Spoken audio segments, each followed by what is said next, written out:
Washington, a whistleblower has told House Democrats that during President Donald Trump's inauguration speech, National Security Advisor Michael Flynn texted a former business associate to say a private nuclear reactor plan Flynn had lobbied for would also have his support in the White House.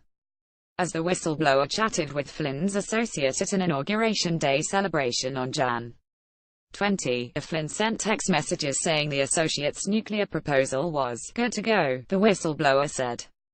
According to the whistleblower, Flynn also informed the associate that his business partners could move forward with their project, which aimed to construct a network of nuclear reactors across the Mideast with support from Russian and other international interests. While Flynn's agreement last week to plead guilty and cooperate with Special Counsel Robert Mueller's investigation largely insulates the retired lieutenant general from further legal jeopardy, the whistleblower's allegations raise new concerns about the extent to which Flynn may have blurred his private and public interests during his brief stint inside the White House. Trump fired Flynn in February, saying he had misled Vice President Mike Pence and others about his contacts with Russia's ambassador to the U.S. Maryland Rep. Elijah Cummings, the ranking Democrat on the House Committee on Oversight and Government Reform, said Wednesday that the whistleblower's allegations raise concerns that Flynn improperly aided the nuclear project after joining the White House as one of Trump's top national security officials. The project has yet to get off the ground. Cummings detailed the whistleblower's allegations in a letter to House Oversight Chairman Trey Gowdy, R. South Carolina, and urged Gowdy to authorize subpoenas to Flynn and his business associates to learn more about his efforts to aid the proposal. Gowdy did not immediately respond to Associated Press requests for comment but previously has referred letters from House Democrats about Flynn to Mueller's inquiry. Flynn had been a paid consultant for the venture before he joined the Trump campaign last year.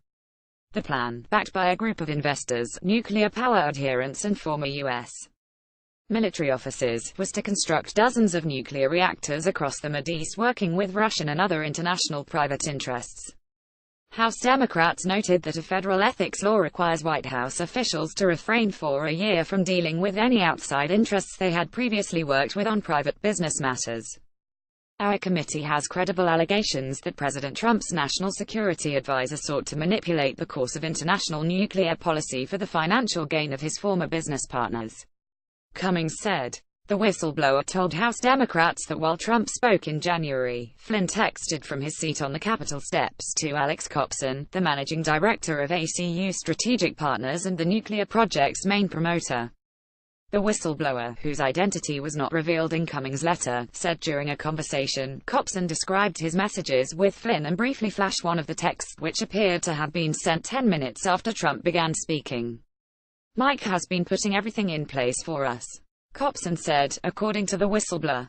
Copson added that, this is going to make a lot of very wealthy people. The whistleblower also said that Copson intimated that U.S. financial sanctions hobbling the nuclear project were going to be ripped up. Attorneys for Flynn and Copson did not immediately return email and phone requests for comment. In Flynn's agreement last week to plead guilty to one count of making false statements, prosecutors said that Flynn lied to FBI agents about his discussions on sanctions against Russia with Russian Ambassador Sergei Kislyak during the presidential transition. Copson had promoted a succession of nuclear projects designed to include Russian participation dating back to the 1990s. In an earlier note to the committee, Copson said his firm had provided Flynn with a $25,000 check, left uncashed, and paid for Flynn's June 2015 trip to the Mideast as a security consultant for the project. Flynn's financial disclosure did not cite those payments, but he did report that until December 2016, he worked as an advisor to two other companies that partnered with Copson's firm. That consortium, XCO Dynamics Inc. and Iron Bridge Group, initially worked with ACU but later pushed a separate nuclear proposal for the Mideast.